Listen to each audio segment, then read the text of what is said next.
देखिए, कल रात को पाकिस्तान ने जो तीन तरफा हमला किया है भारत के ऊपर। पहले उसने ड्रोन्स भेजे हैं, स्टार्टिंग फ्रॉम उधमपुर, जम्मू, पठानकोट, सांबा, जलंधर, अमृतसर, चंडीगढ़, राजस्थान में जैसलमेर और दूसरी जगहों पर। तो वो सारे के सारे रिपेल कर दिए गए हैं और 50 ड्रोन्स को डाउन कर दिया गया है। परंतु जम्मू के अंदर जो उन्होंने ड्रोन अटैक किया, उसका मैं आई विटनेस हूँ। मैंने खुद देखा था कल जम्मू में हमला होता है, जम्मू एयरपोर्ट के ऊपर, जम्मू के दो मिलिट्री खास इंस्टॉलेशंस के ऊपर, आरएसपुरा सेक्टर में और अरनिया सेक्टर में। परंतु जो उनका तरीका था ड्रोन्स का आने का और जिस तरीके से उन्होंने प्लान किया था, मुझे लग रहा था ये किसी नौसिखिए की प्लान की हुई अटैक है। और उसको हमारी भारत की जो ground based air defence system थे, वो उनके ट्रेसेस हमको साफ नजर आ रहे थे, उन्होंने उनको मार गिराया। और इसके अलावा एक मिसाइल हमको मिली है जो अनएक्सप्लोडेड मिली है। अब ये समझ में नहीं आ रहा कि वो खाली वो ड्रोन ही थे या ड्रोन के साथ मिसाइल्स भी थी। तो एक अनएक्सप्लोडेड मिसाइल जो है, वो इस बात की ओर इशारा करती है कि वो एक कॉम्बिनेशन अटैक था, जिसको अच्छी तरह से थॉट कर दिया गया। उसके बाद दूसरा उन्होंने जो कार्रवाई करी, उन्होंने लाइन ऑफ कंट्रोल को पूरा का पूरा खोला और जबरदस्त शेलिंग करी। स्पेशली अखनूर सेक्टर के अंदर बहुत जबरदस्त शेलिंग हुई, सांबा के अंदर बहुत जबरदस्त शेलिंग हुई। और उस शेलिंग में उन्होंने कोशिश की बहुत 6 से 8 जो आतंकवादियों को इन्फिल्ट्रेट कराने की, जो हमारी बीएसएफ ने बिल्कुल फाइल कर दी और वो नहीं होने दिया गया। उसी तरह से गंभीर स्थिति बनी थी पठानकोट एयरफील्ड के आसपास भी।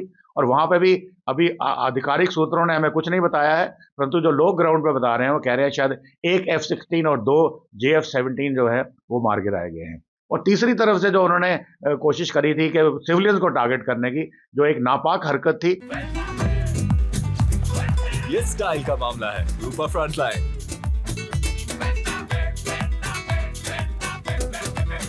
और उसके अंदर हमारा कुछ नुकसान भी हुआ है, कुछ सिविलियंस की जानें भी गई हैं।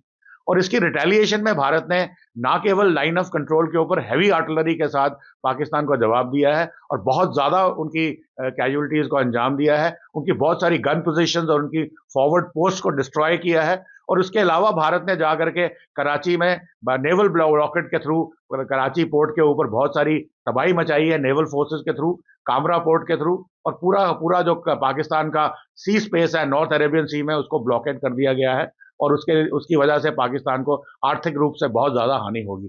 इसके अलावा भारत ने कराची, पेशावर में और लाहौर में और रावलपिंडी में भी कुछ टारगेट्स को स्ट्राइक किया है, जो प्योरली आतंकवादी टारगेट्स हैं। और मिलिट्री टारगेट्स को और सिविलियन टारगेट्स को अभी हमने टच नहीं किया है। तो इसका मतलब यह है कि पाकिस्तान की तरफ से एस्केलेशन आ रही है, पर हमारी एस्केलेशन जो है, उसका जो रिस्पॉन्स है वो बहुत ही मेजर्ड है और वो बहुत ही कैलकुलेटेड है और बहुत ही कैलिब्रेटेड है। आज 10 बजे फिर बताया जा रहा है कि हमारी ब्रीफिंग होगी पहले, उसके साथ ही में सीसीएस की मीटिंग होगी और उसमें फैसला लिया जाएगा कि इस वॉर को आगे कैसे लेके जाना है और पाकिस्तान को कैसे डिसाइसिव सबक सिखाना है। देखिए, भारत की तरफ से मैंने बोला था कि it has to be a coordinated integrated attack on Pakistan, जो काइनेटिक मीन्स भी हो, नॉन काइनेटिक भी हो।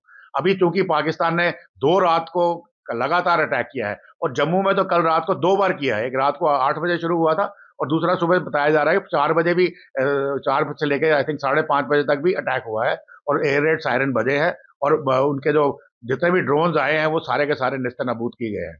तो इस स्थिति में काइनेटिक रिस्पॉन्स तो आप अपना प्लान करिए। इसके अलावा इंडस वाटर ट्रीटी जो है, उसको आपने सस्पेंशन करके एक दिन आपने 2 दिन उनका पानी रोका था, वो वाला भी मेजर्स करिए, प्लस उनको आर्थिक नाकाबंदी करिए।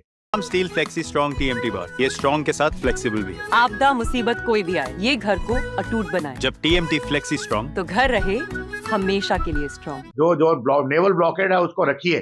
कमर्शियल शिपिंग को आप रोक नहीं सकते पाकिस्तान के अंदर आने में, परंतु मैं आपको ये बता दूं कि जो कमर्शियल शिपिंग इस स्थिति में आएगी, उनकी जो इंश्योरेंस कॉस्ट होगी, चाहे वो गुड्स की हो चाहे वो शिप की पर्स से हो, वो बड़ी हाई चली जाएगी। एज अ रिजल्ट जो गुड्स पाकिस्तान के अंदर आ रहे हैं, वो उनकी कीमतें बहुत ज्यादा बढ़ जाएंगी, leading to inflation and a substantial loss to Pakistan. उसके साथ साथ में पाकिस्तान को यह भी बताना है, उनके सिविलियंस को यह बताना है कि देखिए, पाकिस्तान जो एक इंफॉर्मेशन वॉरफेयर के थ्रू एक नैरेटिव बिल्डिंग करनी है, वो अन इस्लामिक है। और जो कुछ भी ये कर रहा है, ये कुरान और शरिया इसकी परमिशन नहीं देती है। अगर ये बात वो समझ जाएंगे तो वो आई एम श्योर जरूर they will be up in arms. और ऑलरेडी हमने देखा है कि इमरान खान साहब ने स्टेटमेंट दे दी है आर्मी चीफ के अगेंस्ट, और उन्होंने ऑलरेडी कल रात को बताया जा रहा था कि बहुत सारे पीटीआई के सपोर्टर्स जो है इमरान खान साहब की अडियाला जेल के बाहर इकट्ठे हो रहे हैं। तो अगर वो उठ के अगर हम उनको थोड़ा प्रेशराइज करें कि वो इन आतंकवाद के आकाओं को एड्रेस करें, तो that will be a better sort of an option rather than going in for a purely full fledge war, जो किसी के हित में नहीं है।